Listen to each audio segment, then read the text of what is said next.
सुनो, मैं फिर कह रहा हूं, ये बीजेपी हमारा दुश्मन नहीं है, आरएसएस हमारा दुश्मन नहीं है, बल्कि मैं तो इन्हें अपना मेहरबान समझता हूं। जिस नबी पाक के घर में खाने की रोटियां नहीं हुआ करती थी ना, 9 महीने जिस नबी के घर के चूल्हे में आग नहीं जलती थी, उस नबी के घर में अपनी हिफाजत के सामान हुआ करते थे। ये सबसे बड़ा झूठ है कि मुसलमान मजबूर है और मुसलमान कुछ नहीं कर सकता। सर, सच्चाई कबूल कीजिए, हकीकत कबूल करने की कोशिश कीजिए। ये हमें सिर्फ डराया जा रहा है, हमें मरऊब किया जा रहा है कि बीजेपी हमारा दुश्मन है, आरएसएस हमारा दुश्मन है, बजरंग दल और शिवसेना हमारा दुश्मन है। सर, ये दरअसल अपनी नाकामियों का टोकरा न किसी और के सर फोड़ने की कोशिश की जा रही है। जो हमारा असल दुश्मन है ना, उससे नजरें हटा करके हमें किसी और की तरफ मुतवज्जे किया जा रहा है।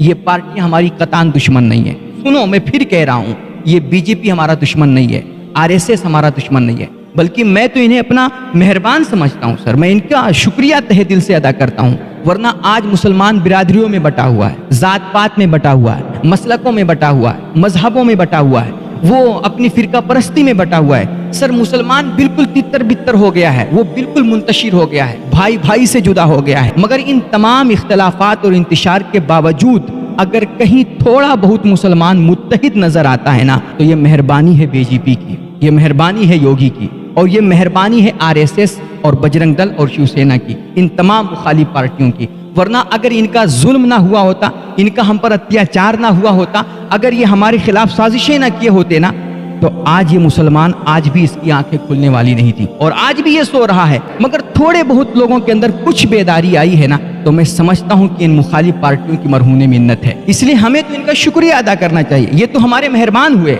सर, ये दुश्मन कैसे हुए?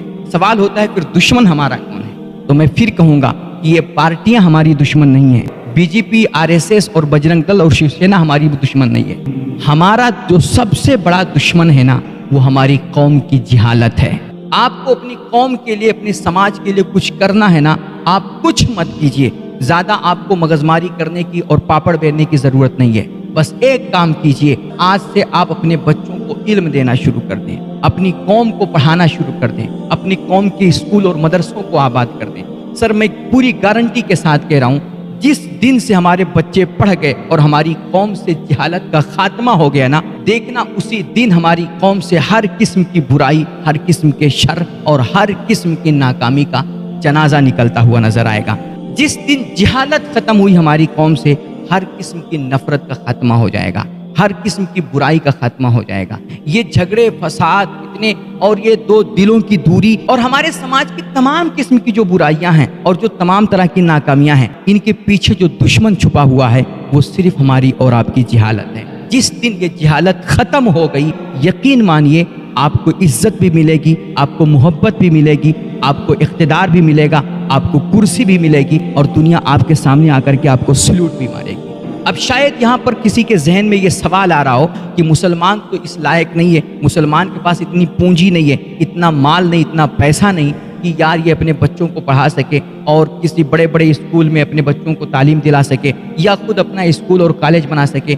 तो इसके पास इतनी पूंजी नहीं, इतने वसाइल नहीं, इसके पास अफराद नहीं, तो ये कैसे स्कूल आबाद करेगा और कैसे जहालत का खात्मा करेगा? मैं कहता हूँ ये सबसे बड़ा झूठ है कि मुसलमान मजबूर है और मुसलमान कुछ नहीं कर सकता, मुसलमान तंगदस्त है, मुसलमान के पास माल नहीं है। ये सबसे बड़ा दुनिया का झूठ है। सर, आप मुसलमानों की अमीरी देखना चाहते हैं ना, इनकी शादियां देख लीजिए, इनके जलसे देख लीजिए, इनके उर्स देख लीजिए, और इनकी कव्वालियों की महफिलें देख लीजिए। और किसी ने कहा था ना कि सर, जितना महीने में आप कमा नहीं पाते हैं ना, उतना रोज हम अपनी मज़ारों पे अगरबत्ती और चादर और फूल पत्ती में लगा दिया करते हैं। सर, ये हकीकत है। ये मुसलमानों के पैसे बहुत हैं इनके पास, लेकिन इनके पैसे जो जा रहे हैं ना, वो जायज़ कामों में नहीं, वो सिर्फ नाजायज़ खुराफात कामों में ये सारे पैसे खर्च करते हैं। तो मुसलमान मजबूर नहीं है सर, मुसलमान बहुत अमीर है। मैंने तो यहाँ तक देखा है ना कि आज इनकी शादियों में जो जहेज दिए जाते हैं, अल्लाह अकबर, अल्लाह ही इस कौम की नैया पार लगाए यार। मैं कहता हूँ इतने किस्म के खुराफात इनकी शादियों में आ गए हैं कि मैं कुछ बयान ही नहीं कर सकता, अल्फाज नहीं है। खून के आंसू देखो तो रोते हैं। मैं क्या क्या आपके सामने बयान करूं। अल्लाह की कसम, ये मुसलमान सब कुछ कर सकता है, मगर इसको कोई एक तो सही गाइड नहीं कर रहा है, और या तो फिर ये सब कुछ देख करके सारे हकाइक और हालात की नज़ाकत को समझते हुए भी ना, ये हकीकत से नजरें चुरा रहा है। یہ خود نہیں جاگنا چاہ رہا ہے. اور سر کہتے ہیں نا کہ سوئے ہوئے کو تو جگایا جا سکتا ہے لیکن سونے کی ایکٹنگ کرنے والے بندے کو کبھی جگایا نہیں جا سکتا ہے. تو مسلمان جان بوجھ کر کے حقیقت سے اپنی نظریں چرا رہا ہے اور اس کے پاس وسائل اور افراد کی کمی نہیں ہے. یہ سب کچھ کر سکتا ہے لیکن کرنا نہیں چاہ رہا ہے. اور میں کہتا ہوں اگر کسی کے پاس اتنے پیسے نہیں بھی ہیں نا کہ وہ اپنے اخراجات کے علاوہ کچھ اتنے پیسے بچا سکے جس سے وہ اپنے بچوں کو پڑھا سکے تو سر کوئی بات نہیں. آپ اپنے کھانے کے جو اخراجات گھریلو اخراجات ہیں نا اس میں سے آپ پیسے بچائیں. آدھی روٹی کھائیں لیکن اپنے بچوں کو پڑھائیں. اور جن کو اللہ رب العزت نے نوازا ہے, آپ کو اللہ رب العزت نے مال اور پیسے والا بنایا ہے, آپ کو صاحب حیثیت بنایا ہے, تو اللہ کے واسطے آپ اپنے پیسوں کو, اپنے مال کو, اپنے اسباب کو خرافات میں نہ خرچ کر کے, جلسے جلوس میں نہ خرچ کر کے, آراس اور قوالیوں میں نہ خرچ کر کے آپ اپنے یہ پیسے قوم کی خیر اور بھلائی کے کاموں میں لگائیں. ہاسپٹل بنوائیں, اسکول بنوائیں, کالج بنوائیں, علم اور تعلیم کی راہوں میں اپنے پیسے خرچ کریں. اپنے یہ پیسے اپنے حفاظتی سامان خریدنے میں لگوائیں.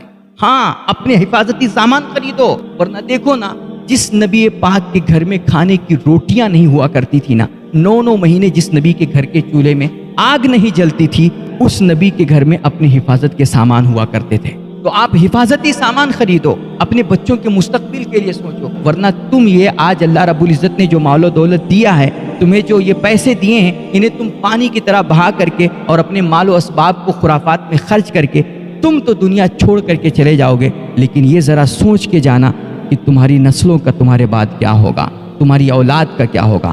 آج اگر اس طرح کے حالات ہیں تو پھر آنے والی ہمارے نسلوں کے لیے کیا حالات ہوں گے, یہ ذرا سوچنا میرے بھائیوں.